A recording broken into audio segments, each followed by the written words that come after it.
Olá, alunos do 8º ano, vamos agora fazer a correção das atividades de língua portuguesa da semana anterior. Peço que vocês abram a apostila na página 13 e acompanhem comigo. Então, vocês tinham exercícios de interpretação do slam dura-ação, que eu coloquei o videozinho com a performance da própria autora, né, a Roberta Estrela Dalva. Então, vocês tinham que apenas interpretá-lo. Exercício 1. Qual é a crítica apresentada nesse slam? Transcreva do texto um verso que comprove sua resposta. Esse poema apresenta uma crítica à busca constante das pessoas por perfeição, resultando em uma sensação de não se viver verdadeiramente. Um dos versos que vocês podem citar aí é a absoluta razão, a absoluta regra, a absoluta pureza.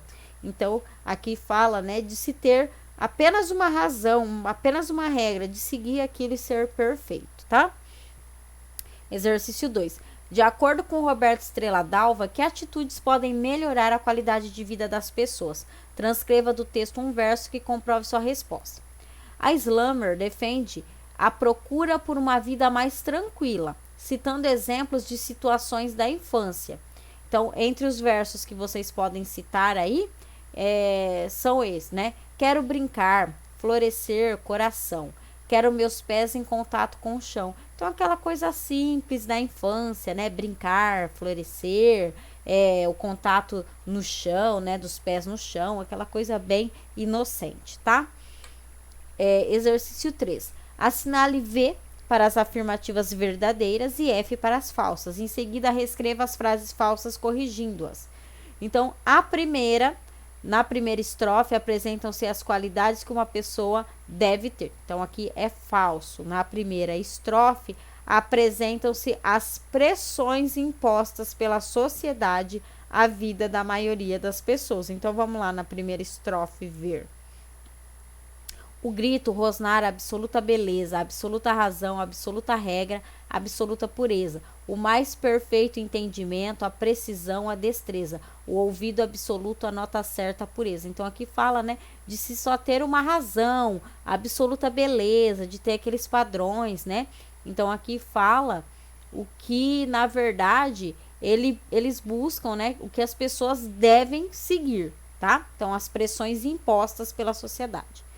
Agora, a segunda afirmativa está correta, né? Verdadeira, considerando os versos. Mas sou forte, sou viga, sou aço, assim sei viver, é como me acho. É possível afirmar que o eu lírico acredita que, por ter de parecer sempre forte, ele não aproveita a vida. Então, essa é verdadeira. Depois, a próxima também é verdadeira. O título do poema pode ser entendido como um trocadilho. A dura ação, no sentido de lutar pelas conquistas da vida com ternura, e a duração que a vida tem. A última é falsa, né? Então, vocês devem corrigir. Então, vamos lá. O verso, uma mentira, um arremedo, uma imitação mal feita, refere-se a uma vida próxima à natureza, descrita no trecho quero ser rio, quero ser fonte, correr. Então, está incorreto, né? Vamos corrigir. Esse verso se refere ao desejo por uma vida perfeita. Contra essa imposição, a poeta opta por uma vida próxima à natureza, na qual possa, inclusive, machucar-se e chorar, mas ser livre e maleável, tá? Então, é assim que vocês deveriam corrigir. Depois, na página 14, exercício 4. Transcreva do texto um ou mais versos em que haja rima. Então, vou colocar uma sugestão aqui de rima. O mais perfeito entendimento, a precisão, a destreza, o ouvido absoluto, a nota certa, a pureza. Então, a rima aí está em destreza, pureza, mas há outras, tá? Depois, uma contradição, desfiando o tecido que tece, tá? Então, o tecido que tece, né, você forma ali algo, e desfiar é desfazer. Então, é desfazer o que foi feito, tá? Então, é uma contradição. E uma gradação. Sou forte, sou viga, sou aço, né? Então, aí vai evoluindo, né, as palavras. Depois, o exercício 5, né? Falava do neologismo. Então, no sentido aí de flechas, palavras. Então, procurem um dicionário o significado dessas palavras isoladamente e transcreva-o a seguir. Então, o significado de flecha: arma arremessada com arco, constante de uma haste de madeira pontuda ou provida de uma ponta de ferro ou pedra aguçada em uma extremidade, e de penas ou barbas na outra, que é munida de um entalhe, o qual se adapta à corda do arco.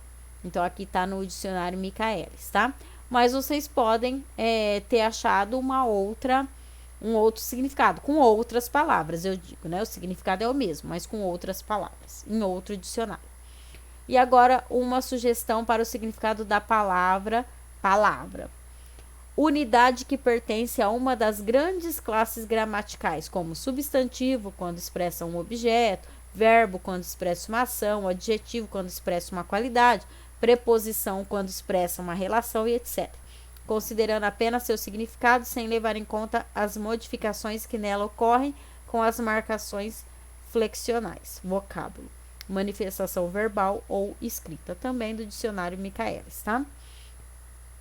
B. Com base no texto lido e em seu conhecimento adquirido, qual é o significado da expressão flechas palavras nesse contexto? Então, eu já vi que flecha, né, é aquele objeto que eu atiro lá, tem uma corda e eu atiro, arremesso, né, é uma haste de madeira, né, então é uma arma. E palavra é uma unidade com significado, né, uma manifestação verbal ou escrita. Quando eu junto as duas, o que eu quero dizer? Então, eu tenho uma sugestão aqui, ó. Assim como uma arma, as palavras, pequenas unidades da língua usada para transmitirmos pensamentos, sensações e etc., podem ser perigosas e ferir pessoas. Portanto, devemos ter cuidado na escolha delas. Então, flechas palavras, né? É como se a gente atirasse aí as palavras como uma arma, né? Como palavras também podem machucar, tá? Agora, na página 15, trabalhando aí o preconceito linguístico. Então, eu li esse texto para vocês e aí vocês tinham atividades. Considerando o texto lido, assinale V para as afirmativas verdadeiras e F para as falsas. Então, as pessoas que discriminam quem fala planta em vez de planta e bolso em vez de bolso, por exemplo, não consideram que a língua portuguesa é composta de inúmeras variedades. Então, aqui é verdadeiro. As pessoas que moram em capitais falam corretamente, pois têm uma boa pronúncia, o que não acontece com aquelas que vivem no interior ou na zona rural. Aqui é falso. As pessoas têm modos próprios de falar, dependendo das condições concretas em que se encontram, né? Classe social, região onde moram, nível de escolaridade, faixa etária, etc. E isto contribui para a riqueza da língua portuguesa. Verdadeiro.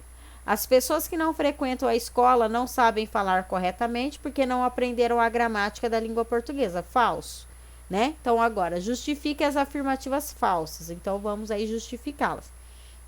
Então, a segunda que diz, né, que as pessoas da capital falam corretamente e as do interior não. Então, vamos corrigir. Demonstra, né, aqui o preconceito linguístico, segundo o qual quem está longe das capitais ou de grandes centros fala errado. Então, é uma afirmativa totalmente falsa, né? As pessoas do interior não falam errado só porque não moram na capital, né? Agora, a última aí que fala que quem não frequenta a escola não fala corretamente. Também é falsa. Traz outro exemplo recorrente de preconceito linguístico, segundo o qual apenas aqueles que frequentam a escola sabem falar corretamente português, o que não é verdade, né? Exercício 8. Na tira abaixo, Chico Bento utiliza uma variante do português não ensinada na escola, tá? Então, ele fala: professora, a senhora ia me dar bronca por alguma coisa que eu não fiz? Claro que não, Chico. Ainda bem, professora, por que eu não fiz a lição de casa hoje? Então, vamos na interpretação. A. Chico Bento e a professora não estão utilizando a mesma variedade linguística. Isso impede a comunicação entre eles? Justifique sua resposta. Não impede, né? Como se percebe, os dois se entendem mesmo usando variedades diferentes. B. Você consegue entender a fala de Chico Bento, embora ele esteja usando uma variedade de pouco prestígio social? Sim, né? Nós entendemos aí o que ele quer falar, o que ele quer transmitir, tá? Então, embora essa variedade seja vista ainda de maneira preconceituosa, ela permite a comunicação da mesma forma que as variedades urbanas de prestígio. C. Você considera errado o modo de falar desse personagem? Então, aí era a sua opinião. Então, a noção de certo e errado tem, né? É claro que todos vão notar que a professora fala corretamente, que o Chico Bento não fala do mesmo modo. Mas é uma variante, tá? Então, uma variante não padrão. Não é que está errado. Nós não vamos mais falar que está errado. Nós vamos reconhecer como uma variante não padrão utilizada por Chico Bento. Largamente usada no Brasil, tanto em regiões urbanas quanto em rurais, sendo por vezes chamada de português caipira ou caipirês. Além disso, né, espero que vocês reconheçam que há outras modalidades da língua portuguesa além da ensinada na escola, tá? Então, não é mais correto a gente falar, isso aqui tá certo, isso aqui tá errado. Então, é uma variante não padrão, tá? Exercício 9. Apesar de a fala do personagem não estar de acordo com a norma culta no Brasil, em que situação específica ela é considerada socialmente aceitável? Então, onde que é considerável aceitável, né? Então, essa variante, ela é aceitável em canções populares do norte ao sul do Brasil, bem como em outros gêneros artísticos literários e em textos impressos no período dos festejos juninos em todo o país. Então, nessa época aqui, né, das festas juninas, é até comum a gente usar, né, essa variação linguística aí, tá? Popular dessa própria festividade, tá? Aí o exercício 10.